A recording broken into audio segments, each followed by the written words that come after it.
우리나라는 영원히 세계 모든 무역 장벽 여한 어려움이 있더라도 발전해 나갈 거다. 나는 이렇게 확신을 하고 삽니다. 현대그룹을 만들어낸 정주영 회장.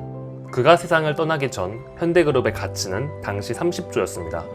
지금까지 제가 다루었던 그 어떠한 세계적인 부자들보다 훨씬 뛰어난 기업인입니다. 6.25 전쟁 폐허 속에서 무에서 유를 창조해낸 대한민국의 기업인입니다. 저는 모든 기업인들 중에 정주영 회장을 손꼽아 좋아합니다. 특히 그의 대범함은 정말 인상적입니다.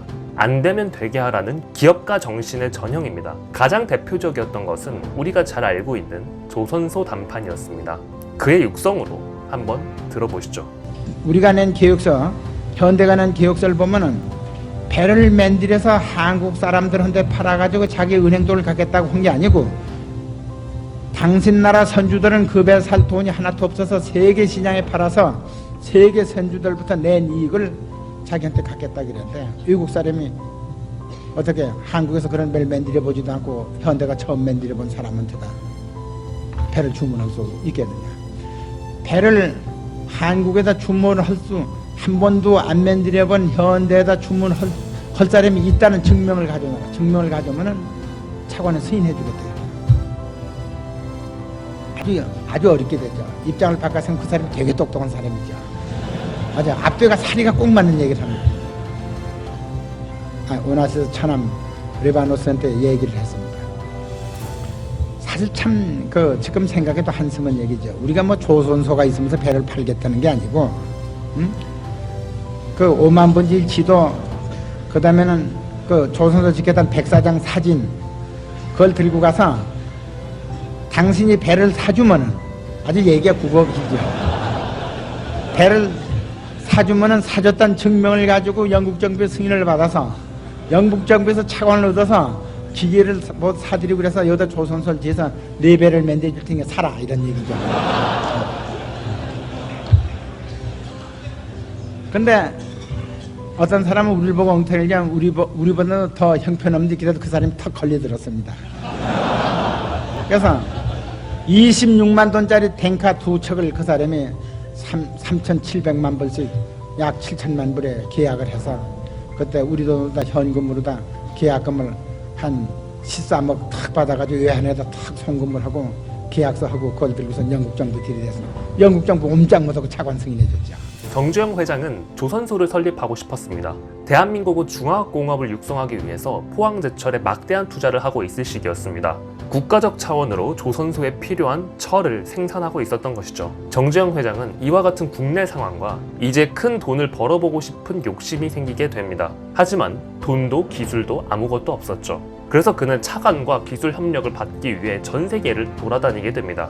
그렇게 만나게 된 사람이 영국의 조선기술 기업 애플도어의 회장이었습니다.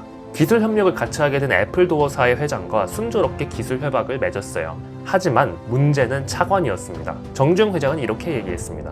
버클레이 은행을 설득할 수 있을까요? 애플도어사의 회장은 쉽지 않을 것이라고 대답했습니다. 바로 여기서 그 유명한 500원 거북선 지폐가 나오게 됩니다. 우리는 1500년도부터 이러한 배를 만들었습니다. 영국은 1800년도부터지만 우리가 쇄국 정책을 해서 그렇지 그 기술은 우리가 그대로 갖고 있습니다. 라는 담대한 제안을 하게 됩니다. 그렇게 애플도어사의 회장은 웃으며 버클레이의 추천서와 함께 자리를 주선해줍니다. 우리가 잘 알고 있는 EPL의 후원사 버클레이 은행입니다. 하지만 차관을 받으려고 하니 또 다른 문제가 생겼던 거죠. 영국에서는 해외 돈을 빌려줄 때 수출 보증기구의 승인이 있어야만 했습니다. 하지만 그 승인을 내는 것이 매우 까다로웠던 거죠. 수출 보증기구의 총재는 이렇게 이야기했습니다.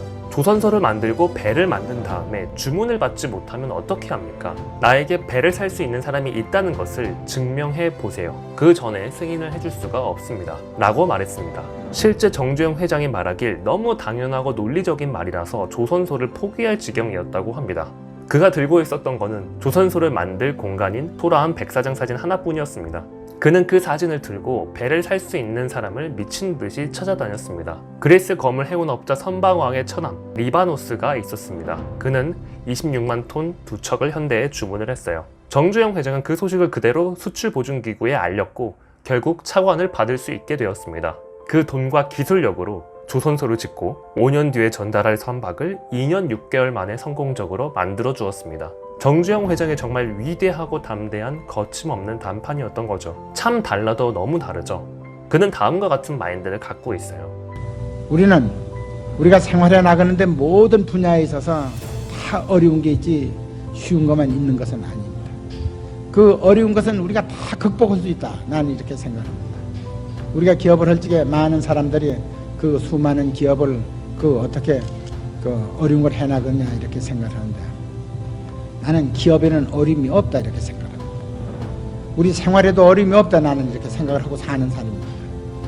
만약에 인간의 생활에 어려움이 있다면 그건 전쟁밖에 없다 이렇게 생각합니다.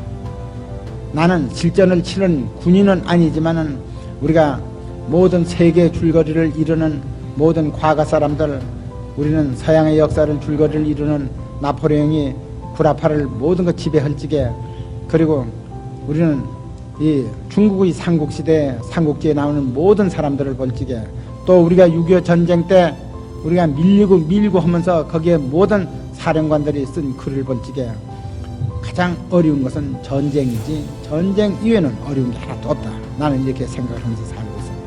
왜 전쟁이 어려우냐? 수많은 부하가 죽어나가고 수많은 참모가 죽어나가고 자기 생명이 촌각에 있는 것입니다. 우리 기업이 무슨 그런 게 있습니까? 우리하고 같이 일하는 사람들이 아무리 열심히 일하고 해외에 뛰고 밤을 새워 일한다 해도 죽어나가는 일은 없습니다. 우리는 오늘 풀지 못한 일을 내일 다시 생각해서 풀 수 있고, 오늘 진 일을 내일 다시 우리 안전한 생명을 가지고 이길 수 있는 구상을 할 수가 있습니다.